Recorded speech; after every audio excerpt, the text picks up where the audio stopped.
नमस्कार मित्रांनो. मित्रांनो बघा, आपल्याला कधी-कधी प्रश्न पडते, की कॉम्प्युटर किंवा संगणक हे कसं काम करते? असाच प्रश्न हा या चिंटूला पण पडला होता आणि तो त्याच्या शिक्षकाकडे गेला आणि सरांना विचारले, "सर, संगणक आपल्याला उत्तर कसे देतो?" तर त्यावर सरांनी त्याला काय सांगितलेलं आहे, तर हे आपण या व्हिडिओमध्ये बघू. बघा, सर त्याला म्हणाले, "संगणक हे 3 टप्प्यामध्ये काम करते. त्यातला पहिला टप्पा म्हणजे इनपुट. दुसरा टप्पा आहे प्रोसेसिंग आणि तिसरा टप्पा आहे आउटपुट. या 3 टप्प्यांमध्येच संगणकाची सगळी कार्यप्रणाली दडलेली आहे. जसं यामधलं जर पहिलं बघितलं आपण इनपुट, तर इनपुट म्हणजे काय? तर आपण संगणकाला जी माहिती देतो किंवा ज्या डिव्हाइसच्या माध्यमातून आपण काही संगणकाला माहिती देतो, त्याला इनपुट असं म्हणतात. आणि ज्या डिव्हाइसच्या माध्यमातून आपण हे संगणकाला माहिती देतो, त्याला इनपुट डिव्हाइसेस असं म्हणतात. दुसरं आहे प्रोसेसिंग. जसं आता आपण संगणकाला माहिती दिली, तर त्या माहितीवर संगणक प्रक्रिया करतो, प्रोसेस करतो. तर त्यासाठी त्याच्याकडे जो एक यंत्रणा कार्यरत असते, त्याला सीपीयू असं म्हणतात. तर ही एक मेमरी असते कॉम्प्युटरची किंवा मेमरी चिप आपण त्याला म्हणू शकतो. तर त्याला सेंट्रल प्रोसेसिंग युनिट सुद्धा आपण म्हणू शकतो. जे आपल्याला इथं सीपीयू नावाची एक चिप दिसते तुम्हाला. ही चिप कॉम्प्युटरच्या आत असते, जी आलेल्या इनपुटवर काम करते. ठीक आहे? तर दुसरा पार्ट आहे प्रोसेसिंगचा आणि तिसरा जो पार्ट आहे तो आउटपुटचा. आता या प्रोसेसिंग युनिटच्या कडून जी माहिती तयार झालेली आहे, ती माहिती आपल्या संगणकावर संगणकाच्या बाहेर संगणकावरून संगणकाच्या बाहेर आपल्याला माहिती हवी असते. तर ती माहिती आपण परत जेव्हा मिळवतो त्याला आउटपुट असे म्हणतात. जसं संगणकाकडून आलेली माहिती प्रोसेस केली आणि प्रोसेस केल्यानंतर जेव्हा आपण ते परत मिळवतो त्याला आउटपुट असं म्हणतात. जसं संगणक जे आपण त्याला प्रोसेस करण्यासाठी विनंती केली होती इनपुट देऊन, त्यावर आलेलं उत्तर हे आपल्याला आउटपुट म्हणून आपल्या समोर येत असते आणि संगणक त्याला आपल्याला उत्तर देत असते ॲज अ आउटपुट. तर याच्यामध्ये आपण डिटेलमध्ये जर पाहायचं, तर बघा सर्वात महत्त्वाचे काय आहे, तर इनपुट देणारे कोणकोणते उपकरण आहेत ते पहिल्यांदा पाहू आपण. जसं संगणकाला माहिती देण्यासाठी काही डिव्हाइसेसचा आपल्याला उपयोग करावा लागतो. संगणकामध्ये माहिती देण्यासाठी पहिला जो बेसिक उपकरण आहे इनपुट देण्यासाठी तो म्हणजे कीबोर्ड. कीबोर्ड हा अक्षरे, संख्या, वेगळ्या प्रकारचे आदेश वगैरे म्हणजे त्याला आपण सूचना म्हणतो, त्या संगणकापर्यंत पोहोचवण्यासाठी मदत करते. तर ते अक्षरे, अंक वगैरे असतील किंवा काही सिम्बॉल्स असतील, ते सिम्बॉल्स, काही शॉर्टकट कीज असतील, तर ह्या कीबोर्डच्या मदतीनं आपण हे कॉम्प्युटरला देत असतो. त्याचबरोबर माऊस आहे, तर माऊसच्या मदतीने आपण क्लिक करणं, निवडणं, ड्रॅग करणं, ड्रॉप करणं, ह्या ज्या गोष्टी आहेत सिलेक्शन करायसाठी समजा आपण माऊसचा वापर करतो किंवा अजून काही सूचना देण्यासाठी पण या माऊसचा वापर करतो. माऊस पण एक इनपुट डिव्हाइसेस आहे. त्याचबरोबर तिसरं आहे स्कॅनर. तुम्ही स्कॅनर बघितलं असेल, ज्याच्यामध्ये आपण वेगवेगळ्या प्रकारचे डॉक्युमेंट्स आपण स्कॅन करू शकतो आणि स्कॅन केलेले डॉक्युमेंट्स आपण संगणकामध्ये घेऊ शकतो. जसे तुमचे डॉक्युमेंट्स आहेत, तुम्ही जेव्हा तुम्हाला काही फॉर्म भरायचा असते, तेव्हा तुम्ही स्कॅनरचा वापर करून हे डॉक्युमेंट्स स्कॅन करता, म्हणजे ते आपल्या कॉम्प्युटरमध्ये घेता. फोटोग्राफ असतील, ते पण आपण स्कॅन करतो, कॉम्प्युटरमध्ये घेतो आणि नंतर आपण ते फॉर्म सोबत अपलोड करत असतो. त्यासाठी स्कॅन करणं आवश्यक असते. तर त्यासाठी हे डिव्हाइस खूप मदत मदत करते. याला आपण स्कॅनर म्हणतो. हे एक इनपुट डिव्हाइसचं उदाहरण आहे. सोबतच एक मायक्रोफोन. जसं आता तुम्ही माझा हा आवाज ऐकत आहात, तर हे मायक्रोफोनवरून ऐकत आहात. तर मायक्रोफोन हा जो असते, हा संगणकाला ऑडिओ इनपुट देण्याचं काम करते. जसं तुमचा आवाज रेकॉर्ड करणे असेल किंवा काही अजून काही म्हणजे म्युझिक्स वगैरे असतील काही ते रेकॉर्ड करणं असेल किंवा आदेश देणं असतील काही म्हणजे व्हॉईस कमांड सुद्धा आपण व्हॉईस या मायक्रोफोनच्या मदतीने देत असतो.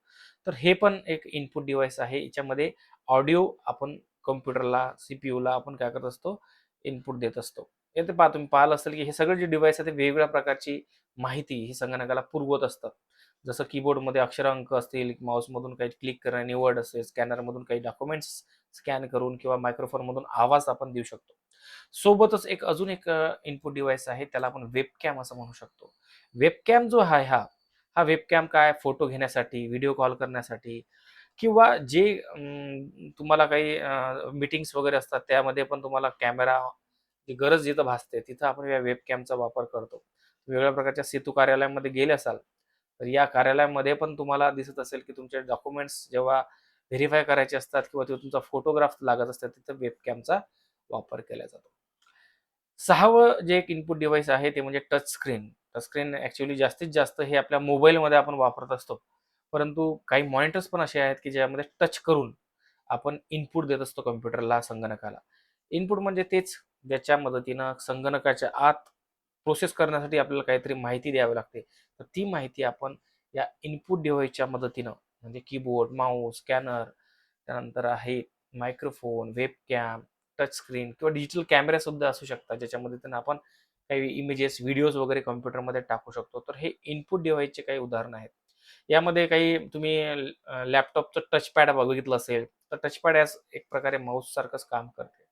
ते पण एक इनपुट डिव्हाइस आहे. ट्रॅकबॉल आहे, टचपॅड आहे, स्टायलस आहे, तुम्ही पाहिलं असेल किंवा गेम खेळण्यासाठी वापरला जाणारा जॉयस्टिक्स आहे. तर ते पण एक प्रकारचे इनपुट डिव्हाइसेस आहेत. हे झालं इनपुट डिव्हाइसेस.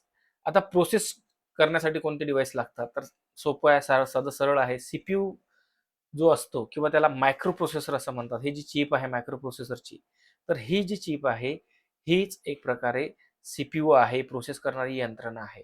तर सीपीयू हा एक सेंट्रल प्रोसेसिंग युनिट आहे. म्हणजे हा इनपुटही नाही आणि आउटपुटही नाही. तर इनपुटकडून आलेली माहिती जी आहे, त्यावर तो प्रक्रिया करतो आणि प्रक्रिया झाल्यानंतर ते आउटपुटकडे पाठवतो.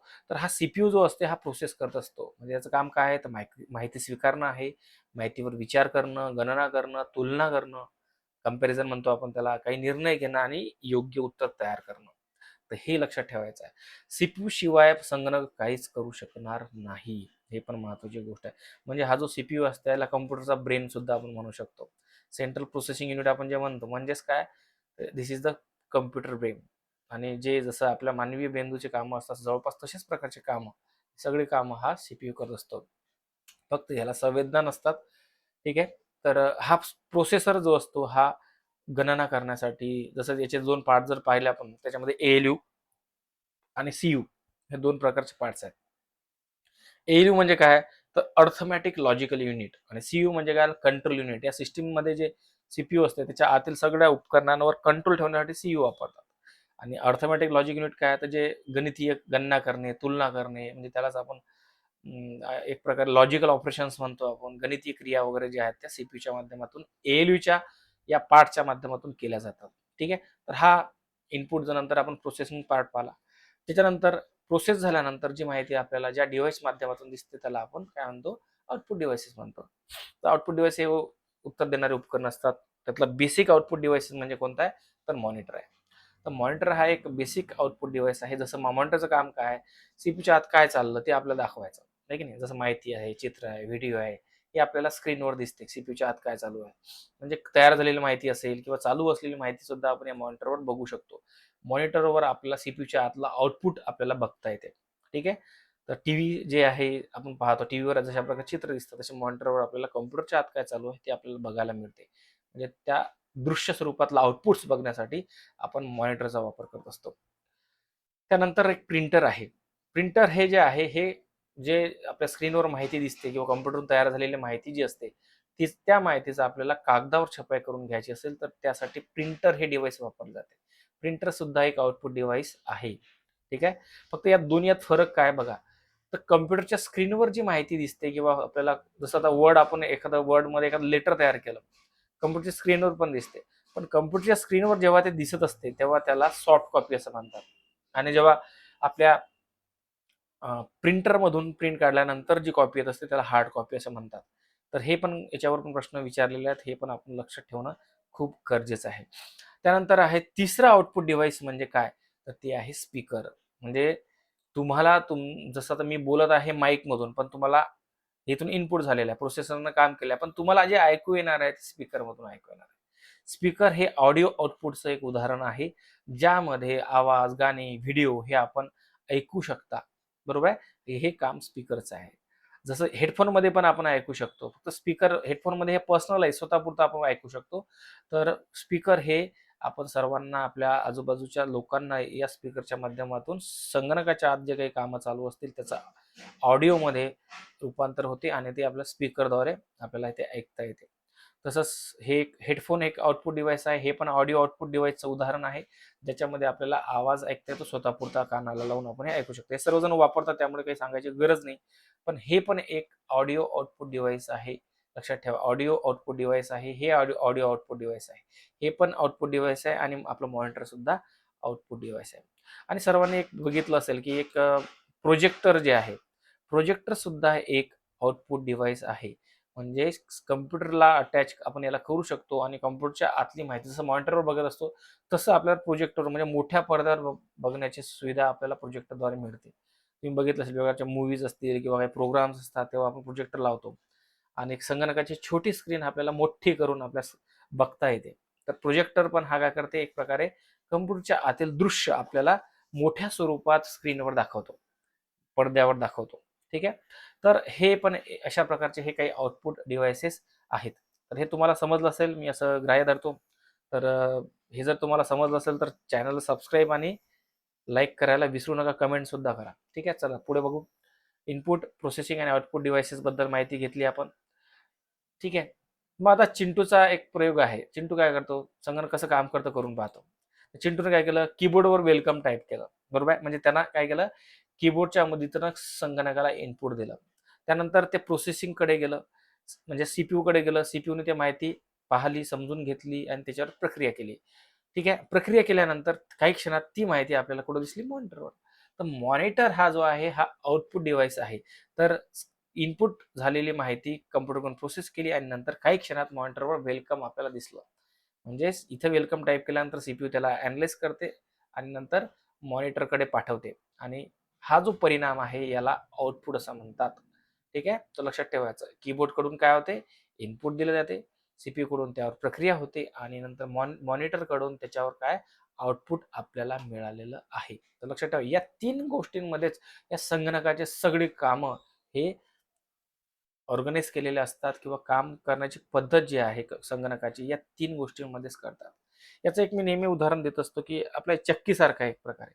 चक्कीमध्ये माहिती आहे तुम्हाला, जसं चक्कीमध्ये आपण काय करत असतो, वरून इनपुट देतो. म्हणजे आपण तिथं काय टाकतो, धान्य टाकतो. ठीक आहे. नंतर त्याच्यावर प्रक्रिया केली जाते. जिथं बारीक केल्या जाते, जिथं ते प्रक्रिया करायची पद्धत असते चक्कीमध्ये, पीठ बारीक केल्या जाते. त्याला प्रोसेसिंग असं म्हणतात. आणि जिथून आपल्याला पीठ मिळते त्याला आपण काय म्हणतो, आउटपुट असं म्हणतो. तर चक्कीसारखंच कम्प्युटर काम करत असतो. त्याला इनपुट लागते आणि तो त्या इनपुटवर काम करतो आणि नंतर आपल्याला आउटपुट देतो, म्हणजेच उत्तर देतो. ठीक आहे. तर काही फरक पण जाणून घेऊ आपण इनपुट आउटपुट मधला काय आहे. तर जसं काम काय आहे पहिलं सगळ्यात पाहू इनपुटचं. इनपुटचं काम काय आहे, माहिती संगणकाला देणे आणि आउटपुटचं काम काय, माहिती संगणकाकडून मिळवणे. म्हणजे संगणकाकडून तयार झालेली माहिती आपल्याला परत देते. याला हे आउटपुट डिव्हाइसेसचं काम आहे. याचे उदाहरण जर बघितले आपण, जसं इनपुट डिव्हाइसेसची माहिती संगणकाला देणारे कोणकोणते, keyboard, Mouse, scanner, microphone, webcam, touch screen हे काही उपकरण आहेत जे इनपुट डिव्हाइसेस आहेत, जे संगणकाला माहिती देतात. संगणकाकडून माहिती आपल्याला कोणत्या कोणत्या डिव्हाइस माध्यमातून मिळते, तर ती आहे monitor, printer, speaker, headphone, projector. ठीक आहे. माहितीचा प्रवाह कसा असतो, तर जे इनपुट डिव्हाइसेस त्याचा माहितीचा प्रवाह हा बाहेरून आत जातो, म्हणजे बाहेरून सीपीयूच्या आत जातो आणि आउटपुट डिव्हाइसचा प्रवाह कसा असतो, सीपीयूच्या आतून हे माहिती बाहेर जाते. ठीक आहे. हे पण आहे. चला, हे तुम्हाला समजलं असेल. यात काही गोष्टी आहेत, आपण जर थोडं इंटरॅक्टिव्ह करायचा प्रयत्न करू. काय तुम्हाला समजलं का नाही पाहू. जसं उदाहरणार्थ मी अक्षरे टाइप करतो. सांगा डिव्हाइस कोणता आहे? सांगता येईल? हं. कोणत्या डिव्हाइस माध्यमातून आपण टाइप करतो? तर त्याचं उत्तर आहे कीबोर्ड. आता इथं आहे मी कागदावर छापतो. मी काय आहे? तर हा आहे प्रिंटर आणि प्रिंटर हा इनपुट डिव्हाइस आहे. आणि कीबोर्ड तुम्हाला माहिती आहे, की कीबोर्ड हा इनपुट डिव्हाइस, प्रिंटर हा आउटपुट आहे. सॉरी, हा प्रिंटर आउटपुट आहे, कारण की तो कागदावर छपाई करून बाहेर आपल्याला माहिती देतो. मी आवाज ऐकवतो. ऐकवतो म्हणजे कोण असेल, तो स्पीकर असेल किंवा हेडफोन असेल. हा आउटपुट डिव्हाइस आहे, ऑडिओ आउटपुट. मी माहिती संगणकात आणतो. माहिती संगणकात आणतो. हा हे काय असेल, हा इनपुट डिव्हाइसेस असतील. संगणकामध्ये माहिती आणणाऱ्या सर्व डिव्हाइसला काय म्हणतो आपण? इनपुट डिव्हाइसेस म्हणतो. संगणकाचा मेंदू असतो. कोण असतो संगणकाचा मेंदू? तर प्रोसेसर, सीपीयू. सीपीयू हा संगणकाचा मेंदू असतो. हे आपण पाहिलेलं आहे. आता चुका बरोबर पाहू काही. जसं माऊस हा आउटपुट डिव्हाइस आहे. सांगा बरं चुका बरोबर. बघा, माऊस हा आउटपुट डिव्हाइस नाही आहे, तर हे उदाहरण चुकीचं आहे. माऊस हा इनपुट डिव्हाइस आहे. आपण पाहिलं होतं. हे बघा, हे की नाही, इनपुट डिव्हाइस आहे. माऊस हा संगणकाला माहिती देतो म्हणून तो इनपुट डिव्हाइस. स्पीकर हा आउटपुट डिव्हाइस आहे. काय वाटतंय? बरोबर आहे. बघा, स्पीकर हा जो आहे आउटपुट डिव्हाइस आहे, कारण की हा संगणकाकडून माहिती घेतो, आपल्याला ऐकवतो, म्हणजे ऑडिओ ऐकवतो. स्कॅनर हा इनपुट डिव्हाइस आहे. बरोबर आहे. स्कॅनर हे इनपुट डिव्हाइस आहे. तो संगणकाला माहिती देतो, डॉक्युमेंट स्कॅन करण्याची सुविधा पुरवतो. बघा, मॉनिटर हा काय आहे? इनपुट डिव्हाइसेस आहे, असं त्यात म्हणणं आहे. पण खरंच मॉनिटर इनपुट डिव्हाइस आहे का? तर हे चुकीचं आहे. मॉनिटरचं काम काय? सीपीयूच्या आतली जी माहिती आहे ती आपल्याला दाखवणं असते. त्यात काय चालू आहे दृश्य स्वरूपात दाखवणं. हे बघा, मॉनिटर हा काय? आउटपुट डिव्हाइस आहे. नंतर आहे 5वा प्रश्न आहे, सीपीयू माहितीची प्रक्रिया करते. तर हे बरोबर आहे. सीपीयूला जी माहिती इनपुटकडून मिळते, बरोबर आहे. जसं चिंटूनं इथं कीबोर्डवर वेलकम टाइप केलं होतं, हे माहिती मिळाली होती. त्यावर तो प्रक्रिया करतो, समजून घेतो आणि नंतर आउटपुटकडे पाठवतो. तो सीपीयूचं माहिती प्रक्रिया करते हे बरोबर आहे. आता या लेक्चरमधल्या सर्वात महत्त्वाच्या गोष्टीकडे वळू आपण. काय गोष्टी आपण लक्षात ठेवायच्या आहेत? पहिलं म्हणजे इनपुट म्हणजे संगणकाला माहिती देणे. इनपुट म्हणजे काय? संगणकाला माहिती देणे. प्रोसेसिंग म्हणजे काय? तर माहितीवर विचार करणे. प्रोसेसिंग म्हणजे काय? माहितीची म्हणजे जसं सीपीयू जो आहे हा माहितीवर विचार करते, काम करतो. आहे की नाही? याला प्रोसेसिंग असं म्हणतात. आउटपुट म्हणजे काय? तर संगणकाकडून उत्तर मिळणे. म्हणजे संगणकानं जे आपल्याला माहिती तयार करून दिलेली आहे ती आपल्याला त्या डिव्हाइस माध्यमातून मिळते समजा, किंवा जी प्रक्रिया आहे त्याला आउटपुट असं म्हटलं जाते. सीपीयू म्हणजे काय? तर सीपीयू हा संगणकाचा मेंदू आहे आणि योग्य इनपुट दिल्यास आपल्याला योग्य आउटपुट मिळतो. हे खूप महत्त्वाची गोष्ट आहे. म्हणजे सीपीयूला जर इनपुट आपण योग्य दिलं तर आपल्याला आउटपुट सुद्धा म्हणजे चुकीचं जर आपण इनपुट दिलं तर आपल्याला चुकीचं मिळणार आहे. जसं आपण जर मल्टिप्लिकेशन करत असू, तर चुकीचे आहे जर आकडे दिले तर त्याचं उत्तर पण आपल्याला चुकीचंच मिळणार आहे. आणि लक्षात ठेवण्याचा मंत्र म्हणजे जे संगणकाला माहिती देतात ते इनपुट डिव्हाइसेस असतात आणि जे संगणकाकडून माहिती घेतात त्याला आउटपुट डिव्हाइसेस असं म्हटलं जाते. तर सगळ्यात महत्त्वाचं काय आहे तर शिका, समजा आणि पुढे जा. संगणक हे तुमचे भविष्य आहे. या एज्युकेशनल कॉम्प्युटर सेंटरच्या वतीने हा जो व्हिडिओ पब्लिश करण्यात आलेला हा तुम्हाला कसा वाटला हे नक्की आम्हाला सांगा आणि सोबतच हे चॅनल सबस्क्राईब करायला विसरू नका. कारण की अशाच प्रकारचे व्हिडिओज हे तुमच्यापर्यंत पोहोचणार आहेत. सगळ्यात छोट्या-छोट्या संकल्पना आपण या व्हिडिओच्या माध्यमातून क्लिअर करणार आहोत, जेणेकरून तुम्हाला परीक्षेमध्ये किंवा कुठेही जेव्हा तुम्ही वेगळ्या क्षेत्रात जाल, संगणकाच्या आयटी क्षेत्रामध्ये काम कराल, तर ह्या संकल्पना तुम्हाला खूप मदत करणार आहात मदत करतील. तर इथं मी थांबतो आणि भेटूया आपण पुढच्या व्हिडिओमध्ये. तर चॅनल सबस्क्राईब करायला विसरू नका. भेटूया पुढच्या व्हिडिओमध्ये. धन्यवाद.